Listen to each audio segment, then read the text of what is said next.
The suggestion came from the user from the YouTube community that said, broken world with each modern day capital being run by a super immortal. So we've done that. So that's why you see such a major conglomeration of weird states like the Baltic Empire and Britannia and Italy. And seeing the rise and fall and rise again of the HRE was interesting. The fact that Britannia and the Baltic Empire pretty much split the land between themselves. This Baltic Empire came from, and Cardiff, of all of the 4 capitals that I made in the British Isles, I was not expecting Cardiff to be the one that would reign supreme. Yeah, it seems for the most part, I would like to see how many of our immortals actually survived.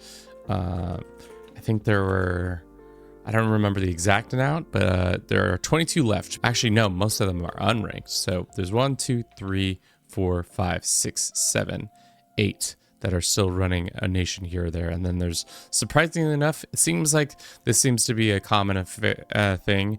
When a immortal loses their lands, they become a captain of a mercenary company and are kind of just stuck there forever doing that. Catholicism might not be, no, I lied.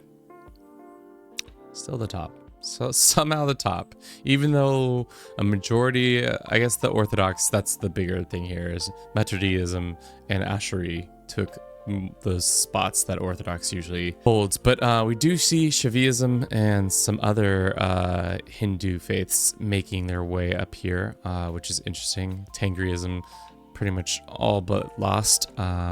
Ibadism. So yeah, it's like if you combined all the Muslim faiths together, they make more than the Christian faith. As for culture, let's see what interesting things we got up to. No English people, Anatolian Turks, Oghzu and Greek. Well, I think the places that have more higher dev, it feels like are, let's actually look at that right now. The higher dev places, do they have more of that divide?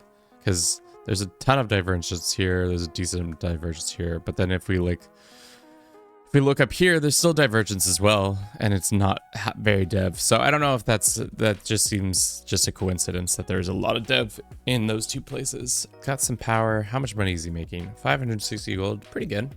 Compared to how much money are you making? So pretty much as like an emperor. Oh, this guy's making 1,000 gold. Damn. Let's look at the kingdom map mode, see if there's anything. End of the Iberian struggle happened. Nothing too crazy down here, but I do see Naples being formed, which I feel like normally that doesn't happen. And it says there's no title history, so that's confusing. But it looks like Trinaria was formed, so maybe that's why Naples came to be. Very, very interesting. I feel like the AI rarely does these random kingdom decisions. They never really happen unless you give them all the stuff. But somebody must have been Sicilian and had enough of the land to make the decision happen. Empire map mode, this is probably where we'll see more of a change, just because certain areas have had land more. Love that Britannia is just taken all over. Most of Western Europe is pretty much in their hands, except for, I guess, parts of Iberia.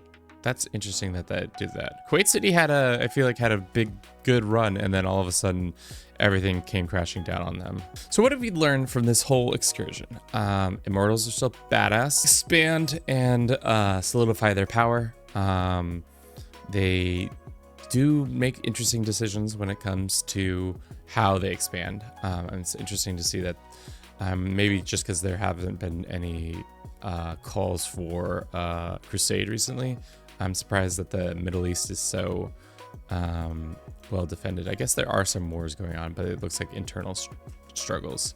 It's insane. They're fighting a huge war over this one county. Where is this one county? Yeah, that's the other thing about the AI that seems to be an interesting hiccup. They're sending hundreds of thousands of troops into the fray just for one county that they could probably do a much better job of declaring for a kingdom or something like that. I think that's all we have for you today. Thank you so much for watching this. If you enjoyed this, don't forget to comment, like, and subscribe. And as always, have a good rest of your day. Ciao.